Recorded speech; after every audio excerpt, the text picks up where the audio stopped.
Okay, I'm standing in front of the original, the Attic vintage clothing store.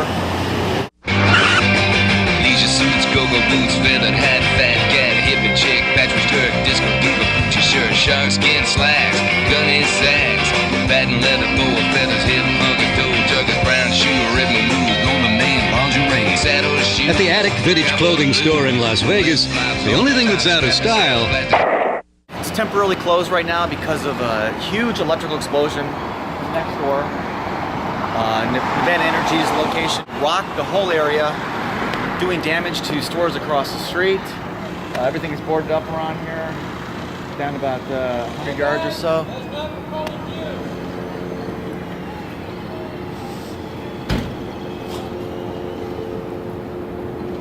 Don't videotape me. What's not for public use? What are you talking about? I'm talking to you. Go ahead, keep going. Security seems to be pretty tight around here too. Must be trying to hide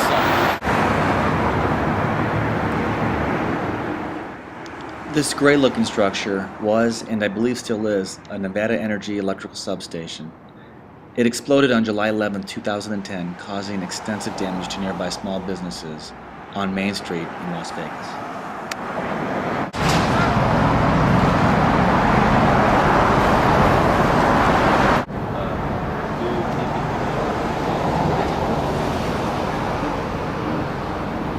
Sir, you need to move. You can't be filmed. What? It's private property, sir. I'm just walking down the street. This is still private property, and this is our building. Okay, am I allowed to walk down the sidewalk? You're allowed to walk down the sidewalk. That's fine. Okay, thank you.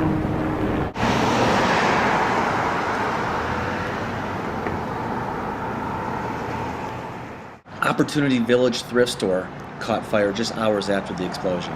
And on July 23rd, Las Vegas Fire and Rescue spokesperson Tim Szymanski announced that the fire was accidental in nature, but the cause is unknown.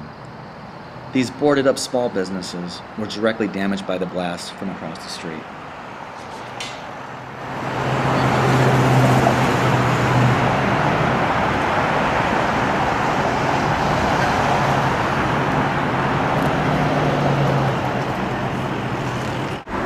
July 11th, 2010, Nevada Power, which owns the property next to my building, had a transformer explosion at 6:30 in the morning, which pretty much caused damage to about 6 or 7 businesses right in the near vicinity of the explosion.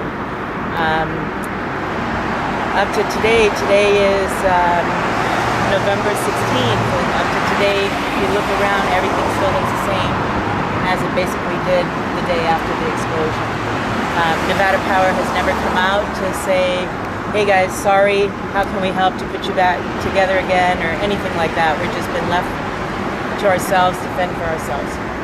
And I find that very difficult since they are such a big corporation and they're the only energy company here in town that we're basically at their mercy. You can't connect with them, you can't even contact them. It's even set up to where it's difficult to contact and communicate with them the way the phone system works. But I just find it that it's a big shame that they wouldn't come out and just say, you know, sorry this happened and let's see what we can do to put you folks back to where you were before this happened, which to me is like what I would have done if that was my situation. Again, I'm not a corporation, I'm a human being, and I know they don't think that way. You know, it's all about money and making sure that their stockholders have money and all that kind of stuff. And I'm a capitalist. I believe everybody should make money, but not off the skin of other people. It's not fair. It's not right. This is a small family-run business. Yes, it's a mom and pop. Yes, that's how we started. Now, basically, it's me. My kids come out and help me out. I'm at a much smaller location, which cuts my loss of income because 10,000 square feet to 3,600 square feet is a big difference of inventory. I know I would feel like I was upset, like but this I happened. felt, well, shoot, it's Nevada Power, so I'm sure they're gonna take, I'm sure they're gonna take care of this mess. That was my how- first thought. That's what that would be my Initial assumption too. Yeah. I Right. would- if I- And then I waited. It was Sunday morning, so I waited till Monday morning, and that whole Sunday I thought, let's see what's going to happen. I'm going to call my insurance tomorrow. So I called them and let them know that my building was involved in a Nevada power explosion, and what should I do? And they said, well, we need to open a claim, and that's what we did. We opened a claim to start doing what we had to do for the building. Now, I know that my insurance company will subrogate it and go after Nevada Power to later on collect what they paid me. Yeah. So that's how these guys apparently do this kind of stuff. But that still doesn't help the issue that you've displaced 7 businesses for a period of time. If that property there was my home and that happened, first thing I would do in the morning is go see my neighbor and say, oh my God, what a horrible accident. Are you okay? Is everybody okay? Here's my insurance people. Call them right away. And I have insurance, so they're going to get you ready. They're going to get you back to whatever happened. Thank God there was no death. Thank God there was no bigger issue. The boom was so big that, as you can see, it goes down a couple blocks. You can see things are boarded up. That I believe what happened was it shook the underground Southwest gas lines, probably snapped them, cracked them, caused the leak. And then approximately 8 hours later, Opportunity Village burnt down. To this day, 4.5 months later, the fire department still hasn't, through their investigation, come up with an answer to what happened that day and what caused it that day.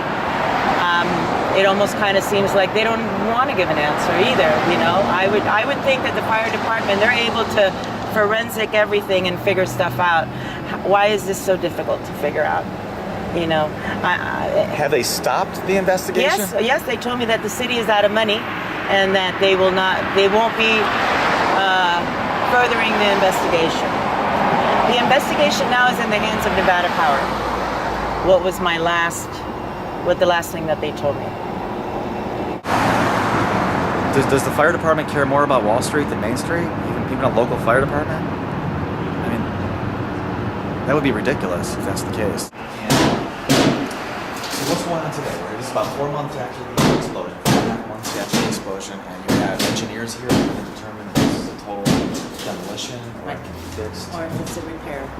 It's been 4.5 months since the blast, and we've had engineers out here addressing there's questions and concerns about the safety of the building from the explosion. So it just takes a while. They have to demo things to be able to look inside and make sure that the skeleton is good and that the building is safe. So today's a very important day because today they're going to decide whether this building can be fixed or if it's going to come down. And if it comes down, then that's a horrible thing that can happen because basically I won't have my building anymore. It'll come down and I'll just have an empty lot, and that's the end of that. Let's say today they decided this building is not up to code. It needs to be. And I lose this What building, is your I am in the adjustment hole needed? probably $1.5 million. Simply put. And if they decided this is refurbishable, let's say these engineers here today decide that this can be Fix it? Fixed? refurbished and fixed. Will your insurance company fix it? Yes, that is, I have that policy for them to rebuild and fix my building if it is So up to that's a code. possibility. Yeah. I'm hoping that that's what happens. I mean, I don't want to, like I said, I've been here for many years. I've been working very hard, and I hate to start from scratch now. It's a little too late for that. But if we can repair the building, make it safe, or we can come back and I can do my business, hallelujah. That's wonderful, and that's ultimately what I want. Accidents happen. But they It did was an cause the accident. accident. But And they did and cause the And they accident. have the means to repair the damage done. Exactly, and if they don't have the means, they buy insurance, and they have insurance to repair those things, as if we did. If I crashed your car, and I damaged your car, It would be your my insurance insurance company, will take care of you. Yeah. The only way that you would go to yours is if I didn't have insurance. We know they have insurance. An obvious example of Wall Street screwing over Main Street. I mean, literally, we are on Main Street, Las Vegas. Yeah. Nevada Energy is traded on the New York Stock Exchange in downtown Manhattan. Yes. And they're completely screwing over some small businesses right here lined up on Main Street, Las Vegas, owned by mom and pops. They get bailouts, they get this, they get that. We're still here over here trying to get a bone.